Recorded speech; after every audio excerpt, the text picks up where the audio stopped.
The U.S. Defense Secretary Pete Hegseth has warned that Iran will face devastating consequences if it attacks U.S. forces or commercial shipping in the Strait of Hormuz.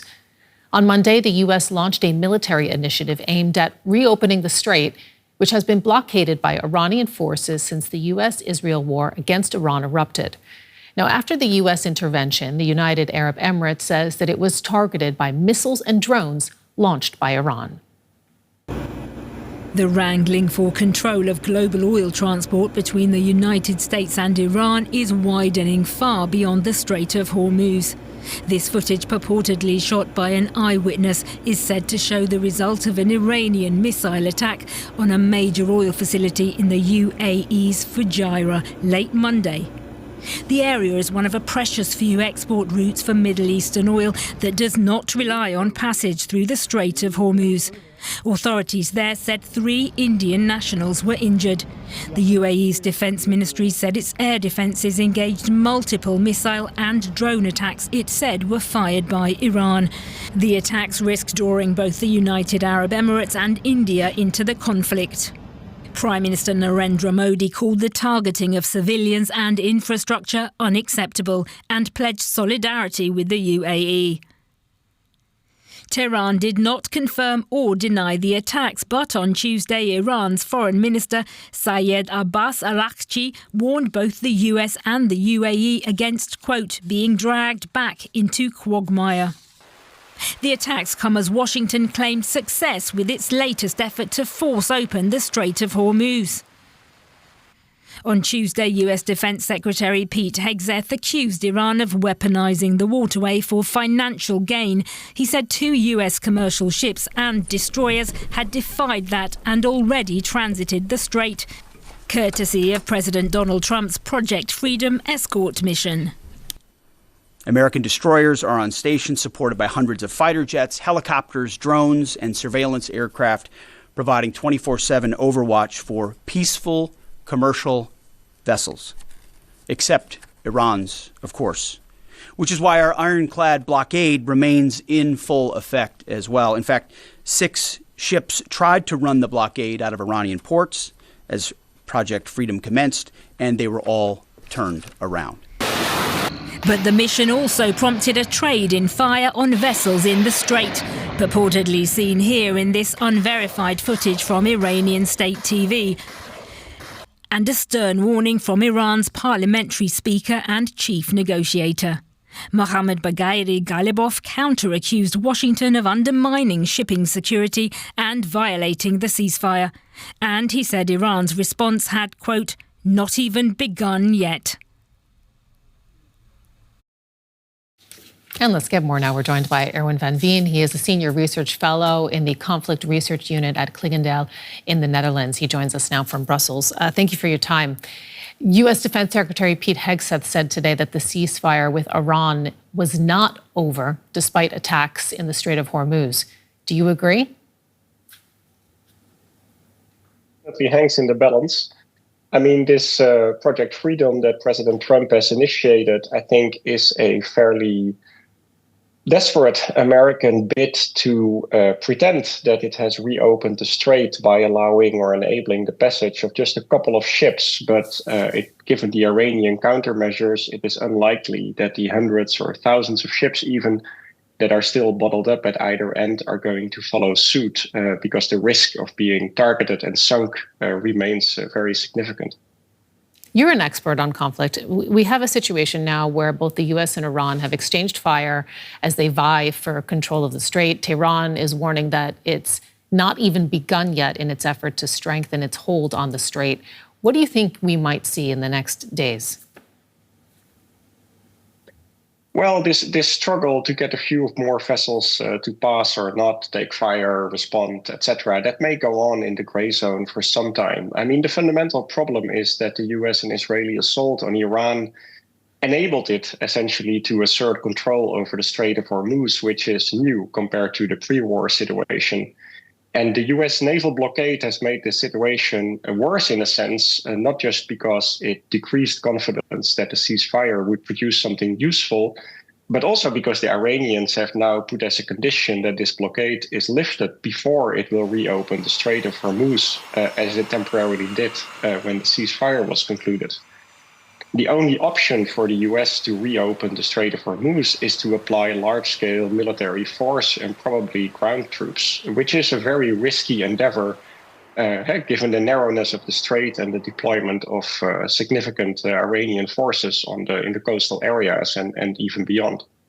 How are you seeing regional actors looking at this situation and also positioning? Because there have been reports of drone and missile attacks inside the UAE in the past day. For example, Iranian authorities have also now just released a map of what they said was an expanded maritime area under their control, and it includes large parts of the UAE coastline. Yeah, so the answer varies a little bit across the Gulf countries on two parameters, right? I mean, there are countries with very little storage capacity for oil exports, like Iraq and Kuwait, for example. They're already suffering significantly. And there are countries with workarounds, like Saudi Arabia and the Emirates, who can still export some oil. And then the second variable is their attitude towards Iran, where countries like Qatar and Oman are trying to keep channels open, whereas a country like the Emirates has really doubled down on the side of the Israelis and the Americans. And they're paying the price for that. And we saw that in today's attack on the Al Fujairah alternative outlet to the Sea of Oman, the Arabian Sea. So we can expect more of that if this goes on. Talk with us a bit about the diplomatic front. Iran has said that the U.S. conveyed its response to the Iranian 14-point plan, that Iran was then reviewing the U.S.'s response to that plan. How do you see the prospects for diplomacy? Well, we don't really know what's going on behind the scenes, but what we can see in public is two things, I think. One is that President Trump is saying something else every other day, which makes it very difficult, I think, to come to any kind of, mutually accepted arrangement. And the second is that the terms of the negotiations seem to have shifted. So first, it was about sort of the nuclear issue, harking all the way back to 2015. And President Trump is trying to secure at least a symbolic victory, which makes him look better than the deal that President Obama concluded, which he tore up in 2018. But now the Iranians want to talk first about the Strait of Hormuz and the US naval blockade. So that kind of impedes progress on the nuclear issue, which is really not what the Americans want. So you might say that insofar as we can gather from the public statements, that the negotiation positions have diverged rather than converged. Erwin van Veen joining us from Brussels. Thank you for your time. My pleasure. Dr H.A. Hellyer is a Senior Associate Fellow at the Royal United Services Institute for Security and Defence Studies. He specialises in geopolitics and security across the wider Arab world and Middle East region. Welcome back to DW, Doctor. More ships attacked in the Strait of Hormuz, more missiles fired at the UAE, but the Defence Secretary, the US Defence Secretary, says the ceasefire isn't over. What's your assessment? So thank you very much, Phil. It's always a pleasure to be on your program. I think that the reality is that on multiple occasions over the last year, we've seen different countries break ceasefires that were declared as ceasefires, and the United States has turned around and said, no, it's still holding, even though, of course, these are ceasefire violations, and it is the end of the ceasefire. But you've seen that with the Iranians with regards to this war. You've seen it with regards to the Israelis when it came to Lebanon and Syria and Gaza. But it doesn't fit with where the United States wants to see things go. And as a result, they say, no, it's not a violation. And then actually people have pressed the U.S. multiple times when it comes to this and say, OK, so what would constitute a ceasefire violation? And we get all sort of squidgy responses. So I think that this, unfortunately, is just very typical of this particular administration, that they simply don't want to admit that the ceasefire has been broken and that we stand at the beginning of what could be quite an escalation. And that's the point, isn't it? Because regardless of what you call it, if both sides are shooting and trying to keep the noise down, as it were, even if they don't want it to escalate, the chances of an accident happening or a mistake happening or anything happening are just massively increased?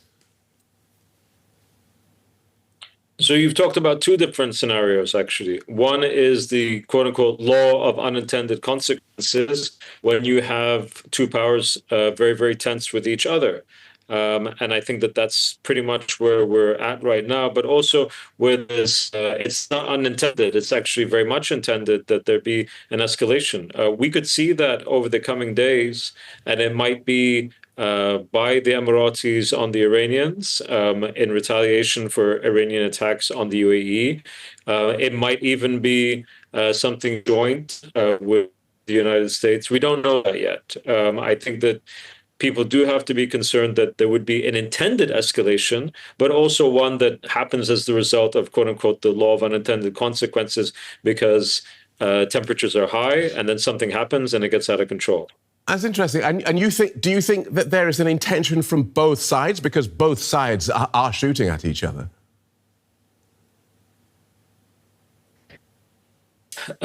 My truthful answer is I'm not sure. I think that the Emiratis have made it very clear that they are worried about Iran emerging from this war without being much more significantly weakened. The Emiratis do not want the collapse of the Iranian state, but they also don't want the Iranian regime to emerge at the end of this and feels that it actually has a stronger hand in the region, that it has control of the Strait of Hormuz, and so on. So I think that they're very concerned about that. When it comes to the Americans want to get out of this. They've made that very clear. But they also have a very high threshold in terms of what they would be satisfied with when it comes to a deal. And as for the Iranians are not looking forward to going back to war, but they also won't sign a deal that they don't think serves their interests. And then finally, the Israelis, who are very, very open about the fact that they want regime change in Iran. The collapse of the Iranian state would be more than an acceptable consequence in that if it so happened. But they're very, very concerned about allowing the Iranian regime to emerge as anything but really, really humbled as a result of this war. OK, so we have both sides. We have the US apparently looking for a way out, but prepared to throw everything they've got at this. We've got the Iranians making these maximalist demands, talking about the withdrawal of US forces from the region, the cessation of all hostilities, including Israel's operations in Lebanon. So if we focus on those Iranian demands at the moment, it's interesting, isn't it? Their country was economically a basket case even before this war started. Why do they have the confidence to make these maximalist demands? Because they see this as an existential war, and they identify that, or rather they calculate, I'm not saying this is a good calculation, but I think that they calculate that if they were to do anything differently, then it would be identified as weakness and capitulation. And they're not interested in that. On the contrary, I think they feel that they would prefer to go down fighting, and that they do feel that it's much better to hold this maximalist sort of line in order to have a better outcome in the end. It is deeply an ideological response, but is one that I think they hold very genuinely and sincerely. Fascinating analysis, and we thank you for it. Dr H.A. Hellyer from the Royal United Services Institute. My pleasure. Donald Trump played down Iran's apparent ceasefire violations, claiming that Tehran had been reduced to using pea shooters from little boats that US forces had since destroyed. He also repeated his assertion, denied by Iran, that the country's leaders are anxious for a peace settlement. Iran wants to make a deal. What I don't like about Iran is they'll talk to me with such great respect, and then they'll go on television, they'll say, we did not speak to the president. They play games, but let me just tell you, they want to make a deal. And who wouldn't? When your military is totally gone, we could do anything we want to them. Who wouldn't? Well, we'll see. Let's explore this with Elizabeth Dent. She's a Nathan and Esther K. Wagner Senior Fellow at the Washington Institute for Near East Policy, where she focuses on US foreign and defense policy towards the Gulf states. She has also served in the US Department of Defense, managing the day-to-day US defense relationship with Gulf countries. Welcome to DW. Let's start with this president, fond of his hyperbole, but that assertion we just heard. As far as you can tell, how totally gone is Iran's military? Thank you so much for having me. Look, I think their military is degraded. I think that it's still dangerous. It's clearly leaning on these tactics of asymmetric warfare through its drones, missiles, and these fast boats. And even though they, may be degraded, they're still able to make the Strait ungovernable. So that's still going to pose a problem for now. And I think the United States is, with President Trump in particular, is maybe underscoring this a little bit. US Defense Secretary Pete Hegseth says the ceasefire is holding, and we heard President Trump saying that Iran hasn't breached it, despite this exchange of fire in the Strait of Hormuz and Iran's apparent attack on the UAE over 2 days. So why do you believe they are maintaining this apparent fiction? I think it technically is still on. Both sides have accused the other of violating it. The Iranians have accused the United States of violating it through this blockade. And of course, we have seen the exchange of fire, the ballistic missiles, the cruise missiles, and the drones that the Iranians have sent at the UAE, but also at some of the tankers in the Strait. I think a lot of it is that they don't want there to be a return to fighting. And so even though there are violations, they're looking to ensure that this ceasefire holds until they can get to the next round of negotiations. The ceasefire will only truly break down when one side or the other elects to go back to full-blown war. So I think until then, they're sort of holding out that, they're testing its limitations, but holding out that this will hold until the next round of negotiations. And yet the UAE says it has been subjected to 2 waves of Iranian attacks over 2 days. Yet Iran's Khatam al-Anbiya Joint Military Command said on Tuesday it hadn't attacked the UAE in recent days. So who do we believe, and why should either side lie? Right. So I think we can believe the Emiratis here. I mean, I think there's no reason for them to announce that there are missiles incoming and scare their population if that were not actually true. Not to mention the fact that there is video evidence of the Fujairah port being targeted, and also some of the other missiles and drones that came out of the sky yesterday. So I think obviously the Iranians are lying here. I guess the question really is the Iran striking the UAE to sort of exacerbate this daylight that they're seeing between the UAE and some of the other Gulf countries, the UAE's alliance with Israel and with the United States? They're seen as a little bit more Western. So I think the Iranians are likely targeting them to exploit those fissures. But why not claim it? Why not say, yes, that was us? What are you going to do about it? I think they want to make sure that they are, they put out disinformation all the time, right? On Monday morning, they put out a statement that said that they had hit a U.S. naval vessel with 2 missiles, which obviously wasn't true. So I think, the Iranians utilize disinformation in a lot of their operations. It's a very common thing for them to do. So denying it, I think, is not a surprising tactic from them. The consensus amongst Iran watchers seems to be that this theocratic regime is putting its own survival above everything else, including the economy, including the lives of its own people. So how does either side in this climb down without being seen to have lost? It's a good question. I mean, of course, the first round of negotiations that have already occurred were a great first step. The fact that we haven't been able to get to the second round of negotiations is a bit concerning. I think it's going to probably take a few more weeks of pressure on both sides in order for us to return to the negotiating table. But obviously, there's a lot of concern here about Iran being able to utilize its leverage with the Strait of Hormuz, which I think maybe the U.S. did not totally account for when planning this war. So until we're able to see some movement of traffic through the Strait, I think for now, we're going to see a little bit of a stalemate there. Hopefully, there's not a return to full hostilities, and there is some sort of movement towards negotiations within the next few weeks. But I think for right now, both sides are going to continue to amp up the pressure. Thank you so much for joining us. Elizabeth Dent from the Washington Institute for Near East Policy.